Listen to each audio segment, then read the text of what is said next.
हम पढ़ रहे थे खुसरो की पहेलियाँ और मुकरियाँ। हमने खुसरो के बारे में पढ़ा, उनके रचनाओं के बारे में पढ़ा।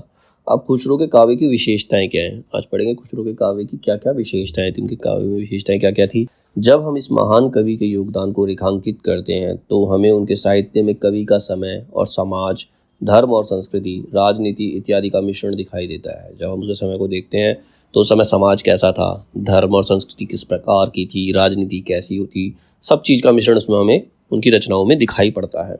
इनमें तीव्र मानवीय हलचल और हृदय स्पर्शी भाषा शिल्प मिलता है। मतलब उनकी भाषा के अंदर मानवीय हलचल को महसूस किया जा सकता है, उनके हृदय की बात को महसूस किया जा सकता है। खुसरो ने साधारण दिखने वाले कीट पतंगों, निर्जीव वस्तुओं, कारीगरों से लेकर भगवान और खुदा सबको काव्य का विषय बना दिया। उन्होंने चक्की को काव्य का विषय बना दिया। उन्होंने आरी के बारे में पहेली लिख दी, हमने पढ़ी थी, ठीक है। तो उन्होंने हर निर्जीव चीज़ को भी काव्य, निर्जीव चीज़ हो, चाहे वो भगवान हो चाहे मनुष्य हो, सबको उन्होंने अपने काव्य का विषय बनाया। उनके यहाँ भारतीय पर्वों की उत्सव धर्मिता दिखाई देती है। वह मनोरंजन करने के साथ साथ शिक्षा भी देती है। मतलब उन्होंने रचनाएं जो की थी मनोरंजन के लिए थी, लेकिन मनोरंजन के साथ साथ क्या होता है, सीख भी मिलती है, ठीक है। अमीर खुसरो हिंदी के प्रथम कवि माने जाते हैं। उन्हें अरबी व फारसी का अच्छा ज्ञान था और उन्होंने अधिकांशतः फारसी भाषा में ही ग्रंथों की रचना की, परंतु उनके द्वारा रचित हिंदी कविताओं का अपना एक विशेष महत्व है। उनकी हिंदी रचनाओं की प्रमुख विशेषताएं निम्नलिखित है। जो हिंदी रचनाओं में क्या क्या विशेषताएं थी, एक तो उसमें लोक संस्कृति, लोगों के कल्चर को लोक कल्चर दिखाई पड़ता है उनकी रचनाओं के अंदर।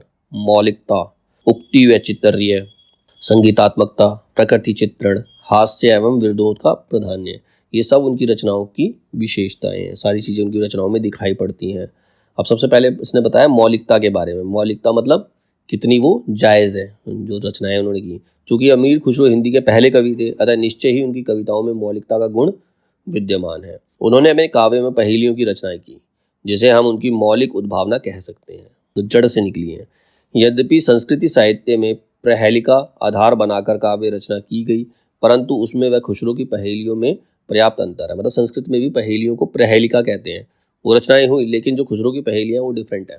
इसी प्रकार हिंदी फारसी मिश्रित कव्वाली में तो उनकी मौलिकता जो है असंदिग्ध है, उस पर डाउट ही नहीं किया जा सकता।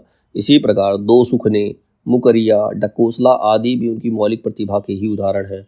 उदाहरण के लिए सुखना का एक दृष्टांत प्रस्तुत है। पान सड़ा क्यों, घोड़ा अड़ा क्यों, फेरा ना था, अनार क्यों ना चखा, वजीर क्यों ना रखा, दाना ना था। समझ आया? पान सड़ा क्यों, घोड़ा अड़ा क्यों, क्योंकि उसको पलटा नहीं, इसीलिए पान सड़ गया और घोड़ा अड़ गया, ठीक है। अनार क्यों ना चखा, वजीर क्यों ना रखा, अनार क्यों नहीं खाया और तुमने वजीर क्यों नहीं रखा, क्योंकि दाना नहीं था। अनार में दाना नहीं था इसलिए चखा नहीं, वजीर को दाना देने के लिए नहीं था इसलिए वजीर नहीं रखा। तो ये क्या है, ढकोसले उनके, ठीक है। तो अलग तरीके की उनकी रचनाएं हैं। अब दूसरा था प्रकृति चित्रण। अमीर खुसरो की हिंदी कविताओं में प्रकृति चित्रण भी हुआ है।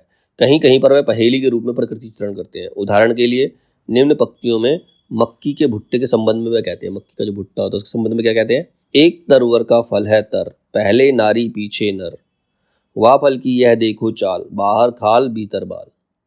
भुट्टा होता है ना, बाहर पत्ते होते हैं और अंदर उसके अंदर बाल निकलते हैं, तो उसकी पहेली बना दी उन्होंने।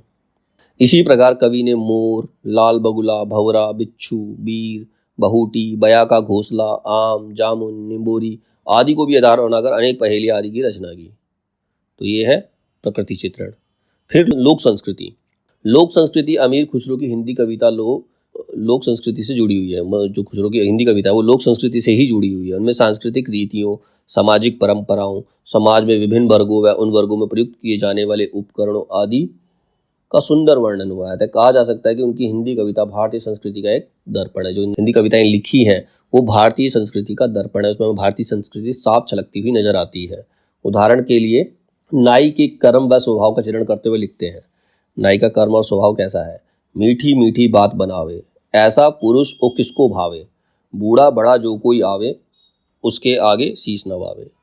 चाहे बड़ा है चाहे बूढ़ा है, नाई के सामने उसको सर झुकाना ही पड़ेगा। तो ये नाई के बारे में उन्होंने उस काम के बारे में लिख दिया।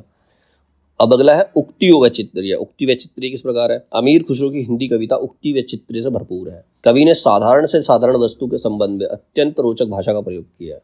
उसने अपने काव्य में बात को इस तरह घुमा फिरा कर प्रस्तुत किया है कि विलक्षित वस्तु की ओर संकेत करके भी रोचकता और कौतूहल बनाए रखते। जब कोई पहेली पूछता है, ये एक्साइटमेंट रहती है इसका आंसर क्या होगा, चाहे वो सिंपल सी चीज़ के बारे में हो।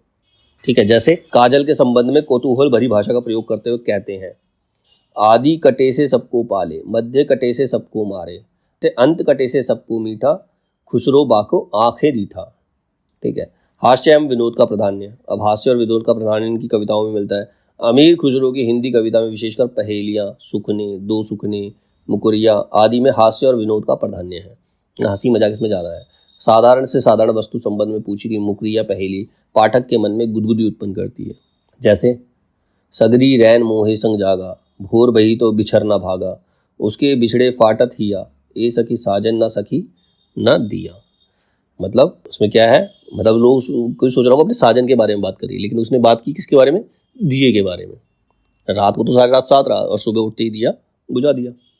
फिर है संगीतात्मकता। अमीर खुसरो के हिंदी काव्य का कुछ अंश संगीतात्मकता से युक्त है। उनके द्वारा लिखे गए गीत, कव्वाली आदि में संगीत धारा का निरंतर प्रभाव बना हुआ है। इसके अतिरिक्त उन्होंने धमाल, वसंत राग आदि में सूफी फकीरों का स्मरण किया है। जैसे उन्होंने लिखा, एक सरबंता सवा मेरीला मोरीला सब बना, खेलत धमाल ख्वाजा मोइनुद्दीन और ख्वाजा कुतुबुद्दीन। तो एक गीत के रूप में उन्होंने लिखा है। अमीर खुसरो की प्रमुख पहेली और मुकुरियों की व्याख्याएं। तो ये थी उसके काव्य की विशेषताएं। अब आगे हैं उनकी कुछ पहेलियों और मुकुरियों की व्याख्या।